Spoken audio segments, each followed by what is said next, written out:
트럼프 행정부가 불법 체류자들을 인구조사 대상에서 제외시키는 행정명령에 오늘 서명하면서 거센 반발에 직면했습니다. LA 카운티 슈퍼바이저 위원회가 오늘 코비드19 긴급 구제기금으로 12억 2천만 달러의 지출안을 승인했습니다. 구제기금은 스몰 비즈니스 지원과 세입자 렌트 보조, 코로나 예방을 위한 개인 보호 장비 보급 등에 사용될 예정입니다.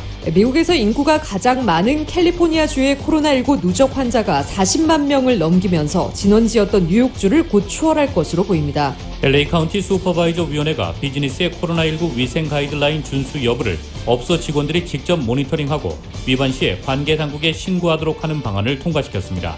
미국 일부 지역에서는 실제 신종 코로나 바이러스 감염증 환자가 보고된 환자 수의 최대 13배에 달한다는 질병통제예방센터의 보고서가 나왔습니다. 뉴욕주가 사회적 거리두기 등 관련 규정을 위반한 식당이나 주점에 대해 주류 면허를 정지하는 한편 규정을 3번 위반하면 영업을 정지시키는 이른바 삼진아웃제를 도입했습니다. 미국에서 코로나19 대유행 이후 미국을 떠나라고 막말을 하거나 폭행을 하는 등 아시아계를 향한 인종차별 사건이 무려 2,000건 이상 발생한 것으로 집계됐습니다. 학교 수업 재개가 정치적 쟁점이 된 가운데 학교 재개의 열쇠는 신종 코로나 바이러스 감염증의 전염률이 될 것이라고 보건당국자가 밝혔습니다. LA 총영사관이 오는 23일부터 4주간 매주 목요일 미주 한인 사업자와 동포기업을 위한 코로나19 경영관리 온라인 세미나를 개최합니다. 얼바인의 새로 지어진 80유닛짜리 저소득층 아파트에 6천 명이 넘는 입주 신청자들이 몰려 저소득층 주거 유닛 부족 현상을 새삼 실감케 했습니다. 법무부가 신종 코로나 바이러스 감염증 백신 개발 관련 정보를 비롯해 각종 기업 정보를 10여 년간 표적 삼은 혐의로 중국인 해커 2명을 기소했습니다. 한국에서는 최근 노인시설과 요양원 등에서 감염 사례가 잇따라 나오고 있어 방역당국이 특별한 주의를 당부했습니다. 뉴욕 증시에서 주요 지수는 유럽연합의 부양책 합의에도 핵심 기술기업 주가 상승에 제동이 걸리면서 혼조세로 마감했습니다. LA 지역 내일도 부분적으로 구름 끼겠습니다. LA 지역의 내일 낮 최고 기온 78도, 밤 최저 기온 61도입니다. 이상은 이 시간 주요 뉴스입니다. 이 시간 주요 뉴스는 공항에서부터 목적지까지 모바일 체크인과 첨단 공기순환 시스템을 통해 안전한 기내 환경과 여행을 제공하는 아시아나항공 제공입니다. 애청자 여러분 안녕하십니까? 조희정입니다. 안녕하십니까? 이균호입니다. 이 트럼프 행정부가 불법 체류자들을 인구조사 대상에서 제외시키는 행정명령에 오늘 서명하면서 거센 반발에 직면했습니다. 임준현 기자입니다. 연일 반이민 정책을 내놓고 있는 도널드 트럼프 대통령이 이번에는 불법 체류자들을 센서스에서 제외시키는 행정명령에 서명해 논란을 불러일으키고 있습니다. 트럼프 대통령은 21일 관련 행정명령에 서명하고 법에 따라 가능한 한도 내에서 대통령의 재량에 따라 불법 체류자를 배제해야 한다고 밝혔습니다. 트럼프 대통령의 이번 명령은 이미 연방정부가 2020 센서스를 지난 3월부터 시작했으며 전국적으로 3분의 2가량의 가구들이 이미 센서스에 응답한 상황에서 내려졌습니다. 대통령의 이번 행정명령은 위헌 소지로 법적 소송에 맞닥뜨리게 될 것으로 예상됩니다. 앞서 트럼프 행정부는 투표권법을 강화한다는 이유로 지난 1950년 이후 센서스에서 사라진 시민권 보유 여부 질문의 복원을 추진했지만 연방 대법원은 불허 판결을 내리면서 무산된 바 있습니다. 미국 내 총인구 수를 전부 조사하는 센서스의 결과는 경제와 복지 등 정부에서 지원하는 모든 정책 결정의 중요한 기초 자료가 되는데 무엇보다도 수천억 달러에 달하는 연방기금을 각 지역별로 할당하는 기준이 되며 연방 하원의원 지역구 재조정 근거로 사용됩니다. 불법 체류자를 인구 계산에 포함하게 될 경우 그렇지 않은 경우보다 3개의 의석을 더 할당하는 결과를 낳을 수 있다는 보고가 나온 바 있습니다. 이번 행정명령은 불체자 인구가 많은 캘리포니아로서는 연방 예산을 잃는 데다 연방 하원 의석도 줄어드는 결과를 초래해 직격탄이 될 것으로 보입니다. 소수의 커뮤니티인 한인사회에서도 가능한 한 많은 한인들의 센서스 참여를 이끌어내 이를 토대로 정당한 혜택과 권익을 요구할 수 있는데 이번 트럼프 행정부의 명령이 시행될 경우 큰 불이익을 받게 됩니다. 스티브 강 한미민주당 협회 수석 부회장입니다. 이제 사실은 2020년 센서스 인구 데이터를 통해서 모든 이제 선거구가 다시 그리게 되는데, 그럴 때 한인 인구가 물론 이제 투표권은 이제 시민권에게는 주지만 사실 그래도 거주 인구에 따라서 또 센서스가 많이 데이터를 사용을 하거든요. 그리고 그 한인 인구 중에서 그 서류 미비자가 차지하고 있는 퍼센티지가 상당하기 때문에 그러한 이제 정치력 신장에도 큰 타격이 있을 거라고 봅니다. 가주의 정치인들은 이번 행정명령을 일제히 비난했습니다.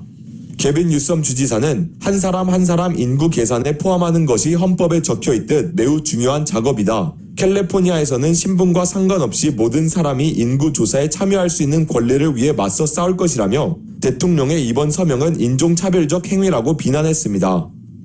린다 산체스 연방 하원의원은 트위터를 통해 트럼프 대통령이 이런 일에 힘을 쏟을 시간에 코로나 바이러스 극복에 위한 힘을 써야 한다고 비꼬았으며 비영리 단체인 어메리칸 시빌 리버티스 유니언은 이번 명령을 연방 대법원에서 자시하지 않을 것이라고 경고했습니다. 서류 미비자들이 2020 센서스 인구조사에 이미 참여한 상황에서 트럼프 행정부의 이번 명령이 시행되기는 어려울 것이라는 전망이 우세합니다. 라디오 서울 뉴스 임준현입니다. LA 카운티 슈퍼바이저 위원회가 오늘 코비드19 긴급 구제기금으로 12억 2천만 달러의 지출안을 승인했습니다. 구제기금은 스몰 비즈니스 지원과 세입자 렌트 보조, 코로나 예방을 위한 개인보호 장비 보급 등에 사용될 예정입니다. 정현호 기자가 보도합니다. LA 카운티 슈퍼바이저 위원회가 21일 연방과 주정부의 코로나 바이러스 사태 대응을 위한 케어 패키지에서 12억 2천만 달러를 지출하는 안건을 통과시켰습니다. 캐서린 바저 LA 카운티 슈퍼바이저는 LA 카운티가 코로나19로 위기 상황에 직면한 가운데 재정난에 빠진 스몰 비즈니스와 저소득층 주민들을 지원하고 코로나19 테스트를 늘리는 등 가장 시급한 현안 해결에 기금이 사용될 것이라고 밝혔습니다. 특히 이 기금은 코로나19로 인해 생활고에 직면한 소수계 커뮤니티와 저소득층 주민들을 위해서 우선적으로 사용될 예정입니다. 구제기금의 절반은 공중보건을 위해 사용되며 나머지 절반은 스몰 비즈니스와 저소득층 주민들을 위한 재정적인 지원에 사용됩니다. 기금 전액은 연내에 소진돼야 합니다. 지출 계획안에 따르면 기금 중 1억 6천만 달러는 스몰 비즈니스를 위한 무상보조금, 즉 그랜트로 제공되며 1억 달러는 세입자들을 위한 렌트 보조금으로 사용됩니다. 2억 2,600만 달러는 각 커뮤니티 차원에서 코로나19 테스트 수용력을 늘리는 데 사용되며 1억 5천만 달러는 코로나19 치료와 예방을 위해 3,600명의 응급요원을 배치하는 데 사용됩니다. 1억 4,800만 달러는 코로나19에 노출되어 있는 홈리스 등을 호텔과 모텔에 임시로 수용하기 위한 프로젝트 룸키에 사용되며 1억 200만 달러는 양로시설과 홈리스 쉘터 등 코로나 바이러스 집단 감염 위험이 높은 곳에 개인 보호장비 지급을 위해서 사용됩니다. 8,500만 달러는 푸드뱅크 프로그램에 사용될 예정입니다. 라디오 서울 뉴스 정현호입니다. LA 총영사관이 오는 23일부터 4주간 매주 목요일 오후 2시에 미주 한인 사업자와 동포 기업을 위한 코로나19 경영관리 온라인 세미나를 개최합니다. 이번 세미나는 LA 총영사관, 퍼시픽 아시안 콘sortium인 임플로이먼트, 잡코리아 USA가 공동 주최하며 코로나19 팬데믹이 지속되는 가운데 동포 사업자와 기업이 알아야 할 고용주 노동법, 비즈니스 회계, 사이버 보안 및 팬데믹 위기 관리에 대한 정보를 공유합니다. 오는 23일에는 팬데믹 고용주가 알아야 할 5가지라는 주제로 피셔앤필립스 노동법 전문 박수영 변호사가 발표합니다. 30일에는 팬데믹 후 비즈니스 세법 전략, 8월 6일에는 사이버 크라임 앤 코비드-19, 8월 13일에는 디지털 마케팅 듀링 코비드-19이란 주제로 온라인 세미나가 개최됩니다. 이번 세미나는 한국어로 진행되고 누구나 LA 총영사관 공관 새 소식 게시판 링크를 통해 무료로 참가 신청이 가능합니다. 미국에서 인구가 가장 많은 캘리포니아주의 코로나19 누적 환자가 40만 명을 넘기면서 진원지였던 뉴욕주를 곧 추월할 것으로 보입니다. 로이터 통신은 오늘 자체 집계 결과 캘리포니아주 확진자가 40만 166명을 기록해 뉴욕주 다음으로 많았다고 보도했습니다. 뉴욕타임스 집계에서도 캘리포니아주 환자는 40만 1,185명으로 뉴욕주에 이어 2위를 기록했습니다. 존스 홉킨스 대학 자료에 따르면 코로나19가 빠르게 재확산한 캘리포니아주에선 지난 지난 일주일 동안 하루 신규 확진자가 평균 9,000명에 달했습니다. 하지만 코로나19 봉쇄령의 효과가 나타난 뉴욕주의 일일 평균 환자는 700명에 불과했습니다. 코로나19 2차 유행 사태 이후 발병의 진원지가 동부의 뉴욕에서 서부의 캘리포니아로 이동한 셈입니다. CNN 방송은 며칠 내 캘리포니아 환자가 뉴욕주를 넘어설 것이라며 캘리포니아는 미국에서 코로나19가 가장 많이 발병한 주가 될 것으로 분석했습니다.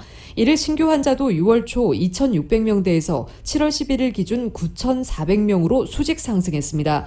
UCLA의 앤리모인 전염병학 교수는 바이러스를 완전히 통제하지 못한 상태에서 너무 일찍 문을 열었다며 주민들은 마스크를 쓰지 않고 있고 사회적 거리두기도 제대로 지키지 않고 있다고 지적했습니다.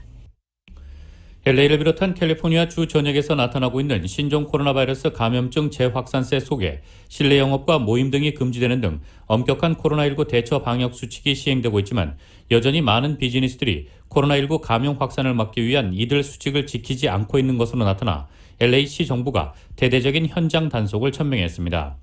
LA시는 어제 보건당국과 시 검찰 관계자들로 구성된 합동 단속반을 보건안전수칙 미준수 업소들에게 보내 계도와 단속을 병행하는 비즈니스 앰베서더 프로그램을 재가동하기 시작했습니다. 이 프로그램은 코로나19 감염 방지를 위해 업소들의 보건 안전 규정 이행을 촉구하기 위해 LA시가 구성한 것으로 경찰과 검찰, 보건 관계자들로 이루어져 있습니다. 시 당국은 현장에서 보건안전 수칙 미준수 사실이 확인되면 1차로 업주에게 계도와 경고를 하지만 2차 적발 시에는 티켓을 발부하는 제재를 가하게 됩니다. 실제로 LA시는 지난 2주 동안 시 전역에서 보건안전 수칙을 준수하지 않는 549개 업체들에 대한 신고를 접수한 것으로 알려졌습니다. 지난 17일 에릭 가세티 LA시장은 코로나19 대유행 기간임에도 보건안전 수칙을 이행하지 않는 업소들에 대한 신고를 접수했다며 자택 대기령 초기에 가동했던 비즈니스 앰베서더 프로그램을 재가동할 것이라고 밝힌 바 있습니다. LA 카운티 보건국은 문트 데이비스 박사는 코로나19 대유행 기간에 매주 2,000에서 3,000여 건의 보건수칙 위반 신고가 접수되고 있다며 여전히 많은 업소들이 코로나19 보건안전수칙을 지키지 않고 있어 코로나19 재확산세를 부추기고 있다고 지적했습니다.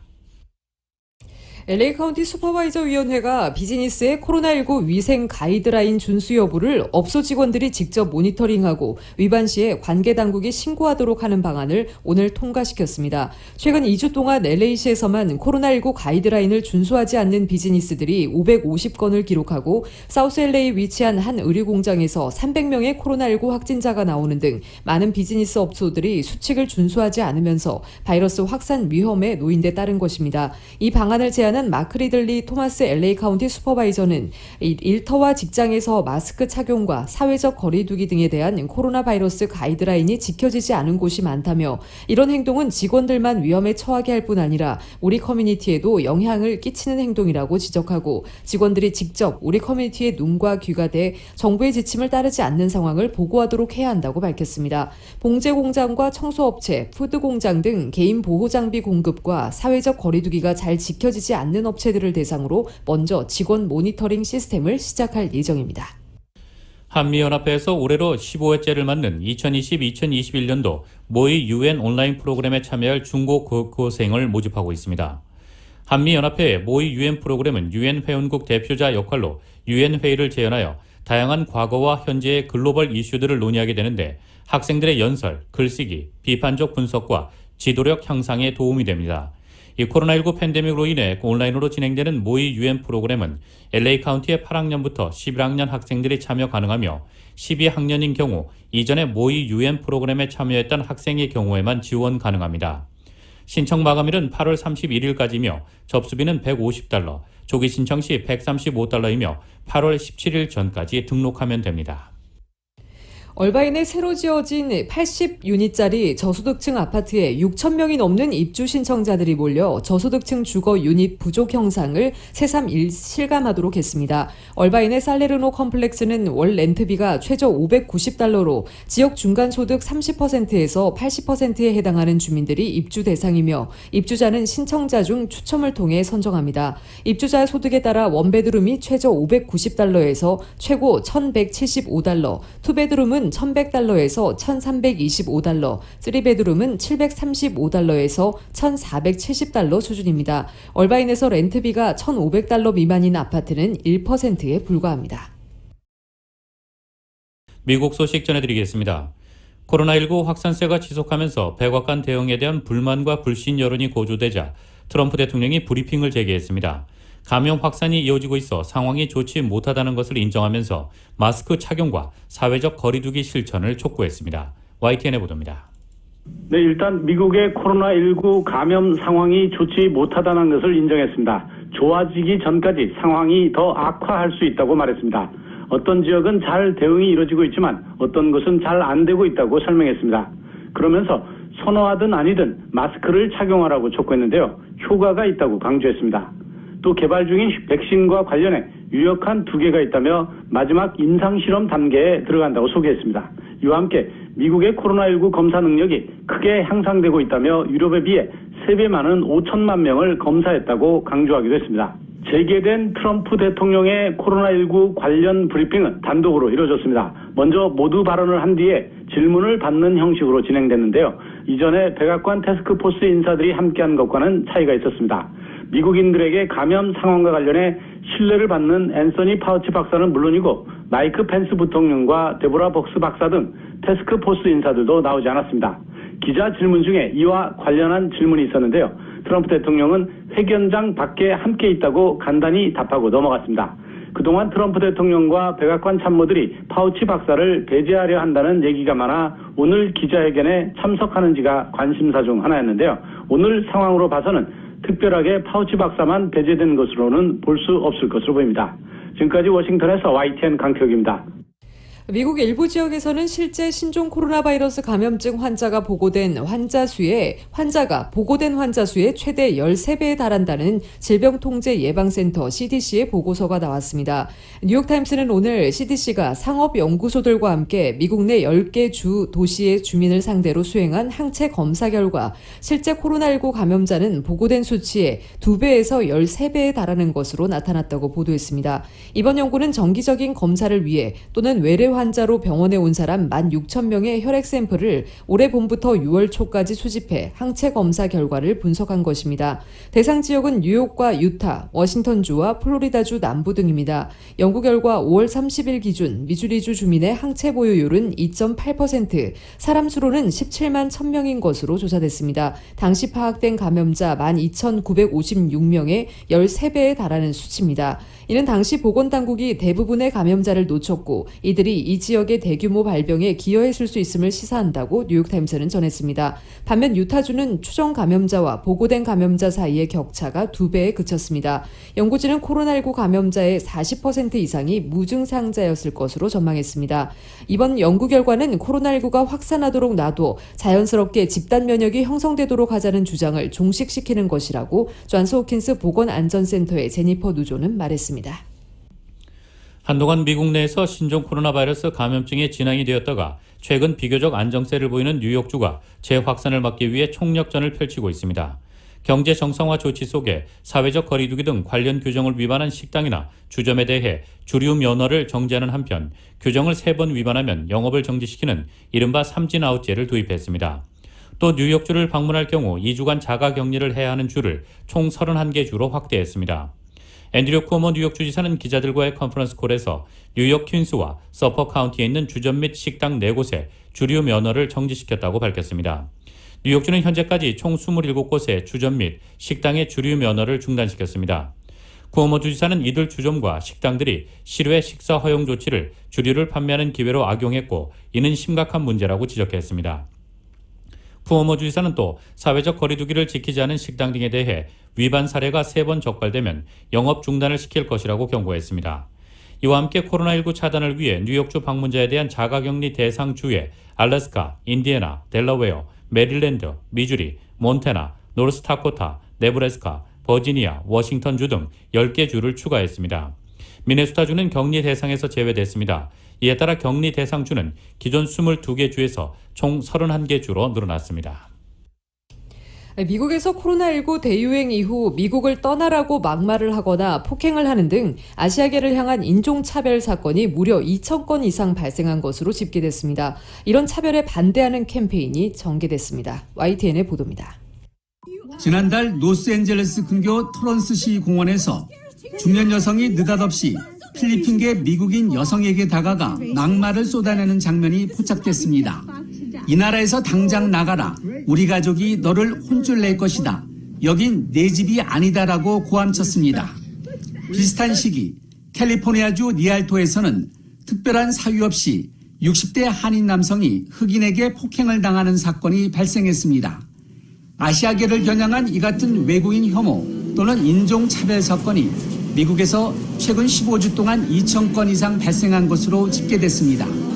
특히 캘리포니아주가 많았는데 지난 12주간 832건이 보고됐고 이 가운데 81건은 폭행이었습니다.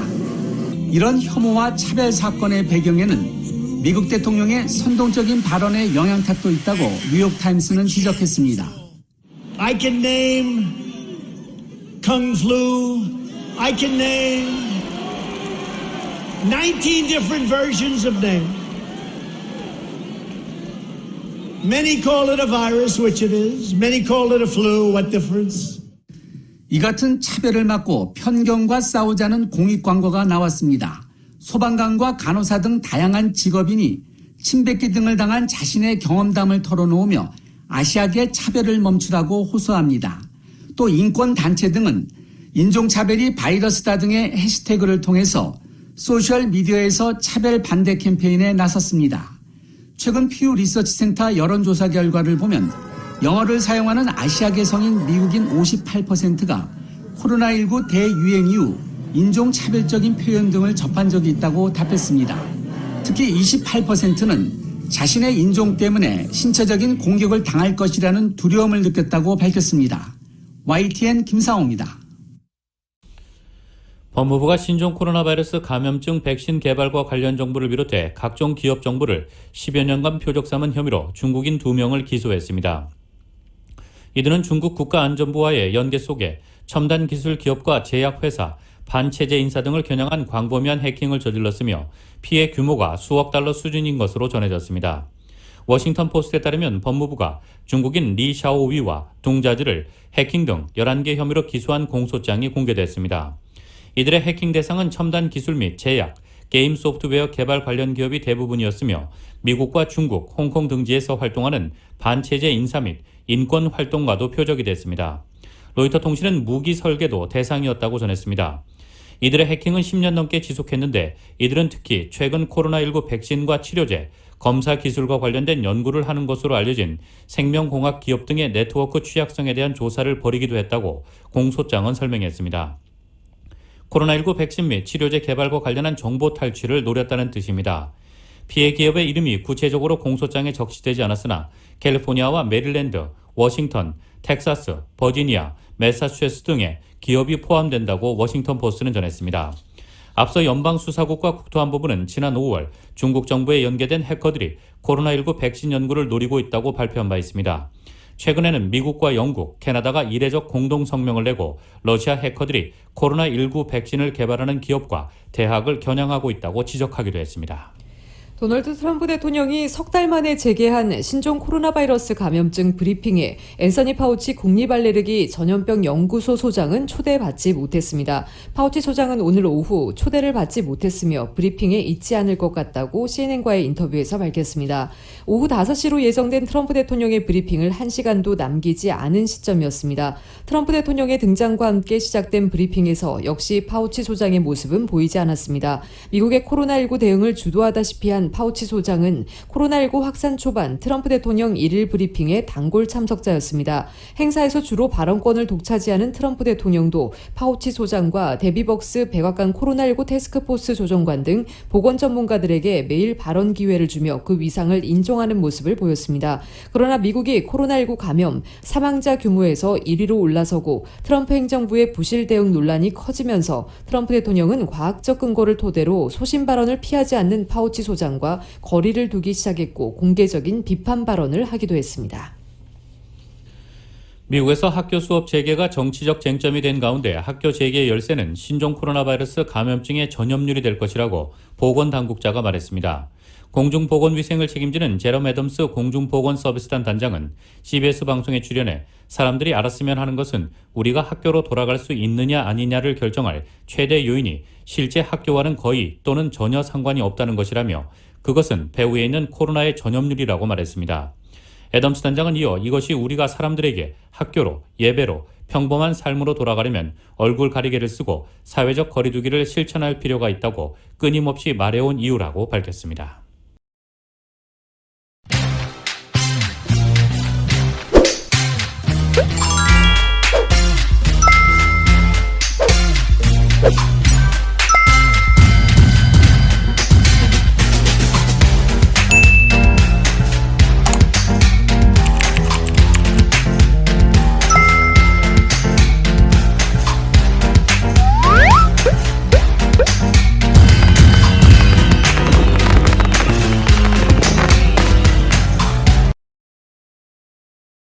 한국 소식 전해드리겠습니다. 코로나19 확산세가 좀처럼 꺾이지 않고 있는 가운데 최근에는 노인시설과 요양원 등에서 감염 사례가 잇따라 나오고 있습니다. 고령층이 주로 이용하는 시설에는 중증 환자나 추가 사망자가 나올 수 있어 방역당국은 특별한 주의를 당부했습니다. YTN의 보도입니다. 서울 강서구 노인 주야간 보호시설인 강서중앙 데이케어 센터입니다. 이곳에서는 지난 19일 첫 확진자가 나온 뒤 12명이 확진됐습니다.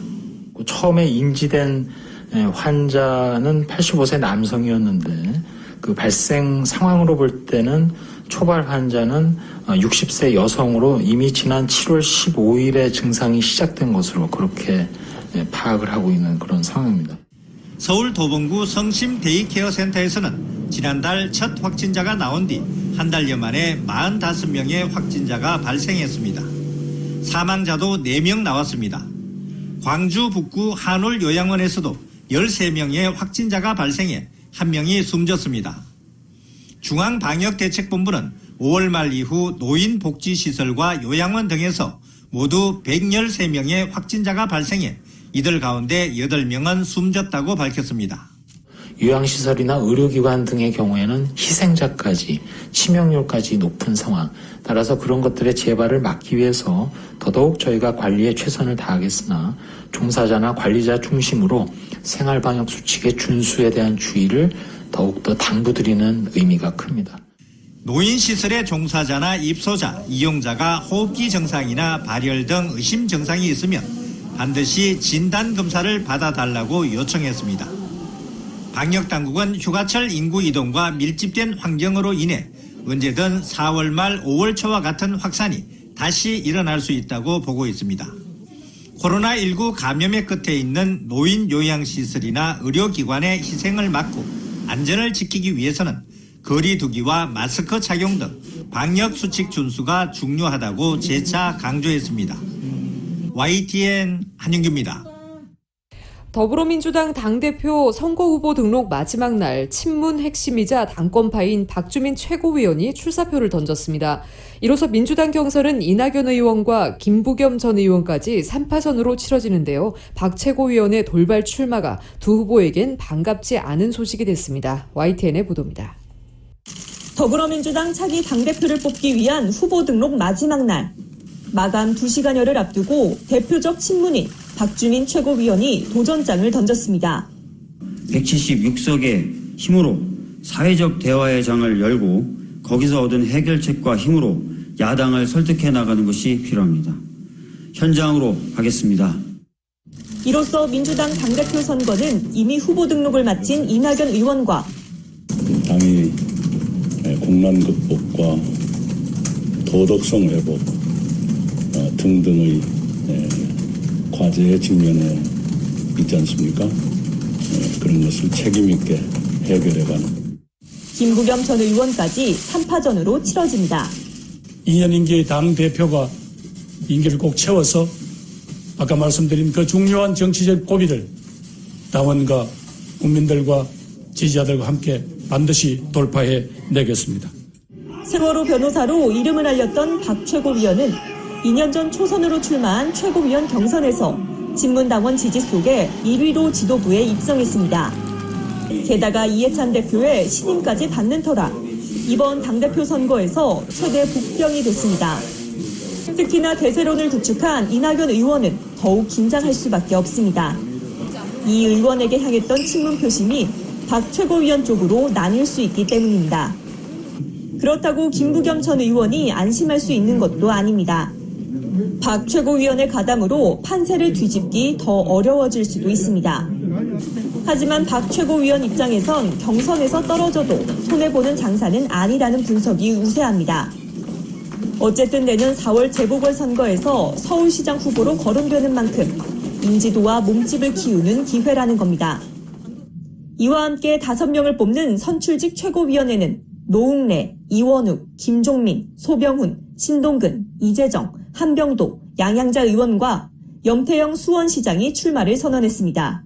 이들은 앞으로 30여일 동안 당심 잡기에 돌입합니다. 박주민 최고위원의 돌발 출마로 누가 웃고 누가 울게 될지 결국 친문 표심이 어디로 향하느냐가 결정지을 것으로 보입니다. YTN 최하영입니다.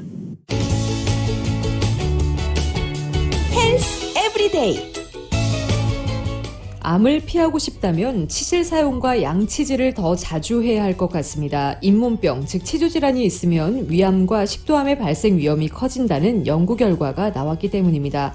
하버드대 공중보건대학원 연구팀은 미국 간호사 건강연구와 의료종사자 연구에 참가한 여성 9만 8천여 명과 남성 4만 9천여 명의 건강자료를 분석했습니다. 22년부터 28년간 사이의 추적 연구기간 동안 대상자 중 199명이 식도암에, 238명이 위암에 걸렸습니다. 연구 결과 치주질환의 병력은 위암 위험을 52%, 식도암의 위험을 43% 증가시키는 것으로 나타났습니다. 또 치아를 2개 이상 잃은 사람들은 한 번도 잃은 적 없는 사람들에 비해 위암에 걸릴 위험은 33%, 식도암 위험은 42%가 높았습니다. 전체적으로 잇몸병을 앓은 적이 있는 사람들은 잇몸병이 없는 사람들과 비교했을 때 치아를 잃었는지 여부에 관계없이 식도암에 걸릴 확률이 59% 증가했습니다. 위암에서는 약간의 차이가 있었습니다. 잇몸병이 있는 사람이 치아를 잃지 않으면 위암 발생 위험이 50% 증가하는 반면 치아를 하나 이상 잃은 사람은 68%가 증가했습니다. 연구팀의 임상역학 교수인 민양송 박사는 치주질환이 있고 치아 손실이 더 많은 사람들은 다른 주요 위험 요인들을 조정한 후에도 2가지 암에 걸릴 위험이 높았다며 잇몸병으로 인한 염증이 암 발병률을 증가시키는 요인 중 하나가 될 수 있다고 말했습니다. 또 잇몸병이 있는 사람들은 전신염증이 더 높은 경향이 있는데 이것은 암 발병의 근본적 메커니즘 중 하나라며 구강 건강이 좋지 않으면 입과 잇몸에 있는 박테리아의 성장을 촉진시켜 암의 원인이 될 수 있다고 덧붙였습니다. 따라서 이런 암의 잠재적인 위험을 줄이려면 구강 건강을 잘 돌보고 정기적으로 치과 검진을 받고 나이에 맞는 암 검진을 수시로 받는 것이 좋다고 말했습니다. 뉴욕 증시에서 주요 지수는 유럽연합의 부양책 합의에도 핵심 기술기업 주가 상승에 제동이 걸리면서 혼조세를 나타냈습니다. 오늘 뉴욕 증권거래소에서 다우지수는 전장보다 159.53포인트, 0.6%가 상승한 26,840.40의 거래를 마쳤습니다. S&P 500지수는 전장보다 5.46포인트, 0.17% 오른 3,257.30의 장을 마쳤지만 기술주 중심의 나스닥 지수는 86.73포인트, 0.81% 내린 1,680.36의 장을 마감했습니다. 시장은 유럽 및 미국의 재정부양책 논의와 기업 실적, 핵심 기술 주가 움직임 등을 주시했습니다. 유럽연합이 추가 부양책에 합의한 점이 투자 심리를 개선했습니다. 기업 실적이 양호했던 점도 증시를 지지했습니다. 유럽의 부양책과 양호한 실적으로 주요 지수는 상승 출발했지만 최근 가파르게 오른 기술기업 주가는 또 한 번 제동이 걸렸습니다. 나스닥은 장 초반 사상 최고치를 갈아치운 이후 곧바로 보합권으로 반락했습니다. 장 후반에는 낙폭을 키웠습니다. 장중 한때 340포인트 이상 올랐던 다우지수는 기술주 낙폭이 커지면서 상승폭을 줄였습니다. 이날 업종별로는 기술주가 1.06% 하락했고 에너지는 6.15% 급등했습니다. 산업주는 1.31% 올랐습니다.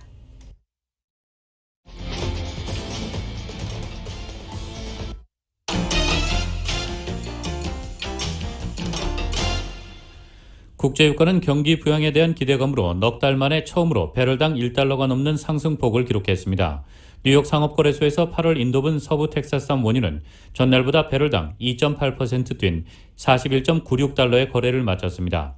지난 3월 이후 가장 높은 가격입니다.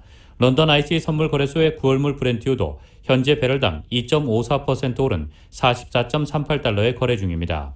유럽연합이 신종 코로나 바이러스 감염증 경제 충격을 극복하기 위해 7,500억 유로 규모의 초대형 경기 부양책에 합의한 것이 유가를 끌어올린 것으로 분석되고 있습니다. 또 미국의 에너지 정보청이 2주 연속 미 원유 비축량 감소를 발표한 것도 원유 수요에 대한 시장의 불안감을 낮췄습니다. 국제 금값도 경기 부양 희소식에 힘입어 크게 올랐습니다. 뉴욕 상품거래소에서 8월 인도분 금은 온스당 1.5% 오른 1843.90달러의 거래를 마쳤습니다. 지난 2011년 9월 이후 가장 높은 종가를 기록한 것입니다. 9월 인도분은 역시 하루 만에 온스당 6.8% 급등한 21,557달러로 마감돼 2014년 3월 이후 최고가를 찍었습니다. 은 시세는 코로나19 봉쇄 완화로 산업용 수요가 회복되는 가운데 투자 수요까지 겹치면서 올해 최저점 대비 80% 이상 폭등했습니다. 전문직 종사자들의 채용을 알선하는 소셜 네트워크 링크드인이 코로나19에 따른 채용 한파로 약 960명을 감원합니다. 링크드인 최고 경영자 라이언 로즐렌스키는 오늘 회사 홈페이지에 전 세계 판매 및 인재 확보팀에서 이 같은 규모의 감원이 이뤄질 것이라고 밝혔습니다. 로즐렌스키 CEO는 코로나19가 구인 수요에 지속적 영향을 끼쳐왔다고 이번 조치의 배경을 설명했습니다. 그는 링크드인은 글로벌 팬데믹 영향에 면역이 돼 있지 않다면서 예전 같은 규모로 채용하는 회사들이 줄면서 자사의 채용 서비스 사업이 계속 영향을 받아왔다고 말했습니다. 960명은 이 회사 전체 직원의 약 6%에 해당합니다. 로즐렌스키 CEO는 다만 추가적인 감원 계획은 없다고 밝혔습니다. 링크드인은 이번에 해고되는 미국 직원들에게 최소 10주치의 임금을 퇴직수당으로 지급하고 12개월간 의료보험 혜택도 제공할 계획이라고 전했습니다. 미국의 대형 전자상거래업체 이베이가 매매, 구인 구직 광고 사업을 노르웨이 광고회사 에드빈타에 92억 달러에 매각하기로 합의했습니다. 매매 방식은 현금과 주식 교부 방식입니다. 이베이는 에드빈타로부터 현금 25억 달러와 오슬로 증권거래소에서 상장된 에드빈타 주식 5억 4천만 주를 받기로 했습니다. 이에 따라 이베이는 에드빈타의 지분 44%를 보유하게 됩니다. 컴트리, 키지지 같은 온라인 직거래 및 광고 브랜드를 보유한 이베이 광고 사업부는 전 세계 도시 1,000곳에서 온라인 광고 사업을 벌여왔습니다.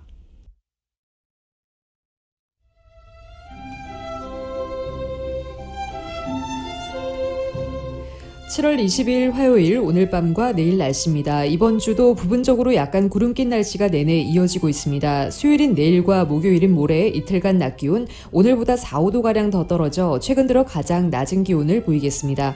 다음 날인 금요일에는 전날보다 2, 3도가량 낮 기온 오르지만 여전히 예년 기온을 밑돌겠고 이 같은 날씨는 이번 주말까지 계속됩니다. 다음 주 월요일부터는 차차 예년 기온을 회복할 것으로 기상청은 전망하고 있습니다. LA 한인타운의 내일 낮 최고 기온 78도, 밤 최저 기온 61도입니다. 오렌지 카운티 지역 80도, 63도, 벨리와 인랜드 엠파이어 지역 83도, 58도, 해안 지역의 내일 낮 최고 68도, 밤 최저 60도입니다. LA 지역 오늘 밤 대체로 흐린 가운데 5에서 10마일대 바람이 불겠습니다. 밤 최저 기온 62도입니다. 한국은 오늘 비 소식이 있습니다. 수도권의 비는 낮 동안 그치겠지만 충청 이남 지역은 종일 장맛비가 이어지겠습니다. 서울의 오늘 낮 최고 기온 화씨 80도, 밤 최저 기온 화씨 71도입니다.